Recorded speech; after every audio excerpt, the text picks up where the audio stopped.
السلام عليكم خوتي، كيف نتوما؟ مزيانين بخير؟ الاحوال طيبه؟ كنتمنى يكون كلشي بخير وعلى خير. معكم حمزه الخضر، مرحبا بكم في القناه ديالي. كنتمنى تكونوا كاملين بكم بخير وعلى خير. تعطلت عليكم باش نزلكم جديد ملعب طنجه. اليوم ان شاء الله عملنا زياره الى ملعب طنجه الكبير باش غنشوفوا فين وصلت اشغال تغليف الهيكل الخارجي بعدما تم تركيب الهيكل الخارجي بالملعب كليا. انتهت تركيب الهيكل الخارجي، ولكن الآن بدأت أشغال التغليف.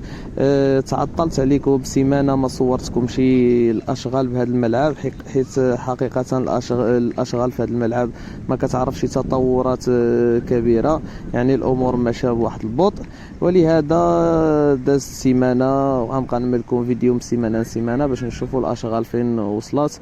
قبل ما نمشيو نشوفوا الفيديو اشغال التغليف، ما تنساوش الاشتراك في القناه وتفعيل زر الجرس باش يوصلكم الجديد، ومن اجل التحفيز والدعم للقناه ان شاء الله. كنتمنى نكون عند حسن الظن ديالكم، وكنتمنى يكون التصوير ينال الاعجاب ديالكم التصوير وينال الاعجاب ديالكم الفيديو. كنتمنى تشاركوا الاراء ديالكم والافكار والملاحظات ديالكم حول الفيديو. اي حاجه كتشوفوها هي ايجابيه يا سلبيه، باش اذا كانت ايجابيه من اجل التحفيز، واذا كانت سلبيه باش نصحوها ان شاء الله مستقبلا.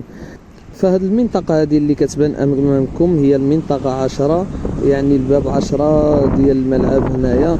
هاد المنطقة هذه هي الملتقى ما بين الكورفة الشمالية أو المنعرج الشمالي والمنطقة ديال المنصة المغطاة، يعني البلاصة اللي كتكون مغطية كما كتشوفوا أمامكم. هنايا بدات أشغال التغليف. كنظن أشغال التغليف بدات هذه شي 3 سيمانات. كانوا في الأول ركبوا ديك اللوحات المعدنية اللي على اليمين، ومن بعد كنظن انهم ما جاتهمش في بلانيه هذيك، ويعني تم التخطيط باش يركبوا لوحات معدنيه هذه اللي كتشوفوها امامكم.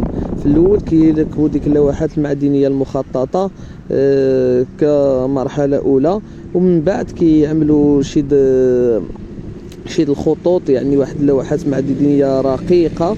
من بعد ذلك يتم التركيب ديال اللوحات المعدنيه اللامعه اللي كتشوفوها في الوسط. كنظن ان الفرق ما بين السيمانه هذه، كنظن ان فرق بسيط وبسيط جدا، فما كنظنش ان كاين هناك تطور كبير. ولهذا انا حقيقه ما بقيتش كنصوركم الاشغال يوميا باش ما نصوركمش نفس الامور.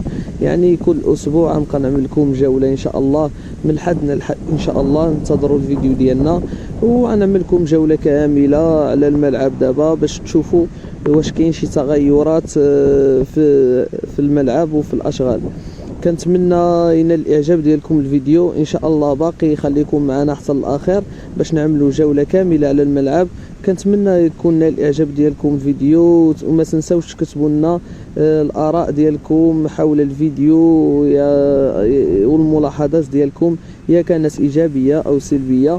كنتمنى نكون عند حسن الظن ديالكم، ونلتقي في اخر فيديو ان شاء الله. فرجه ممتعه.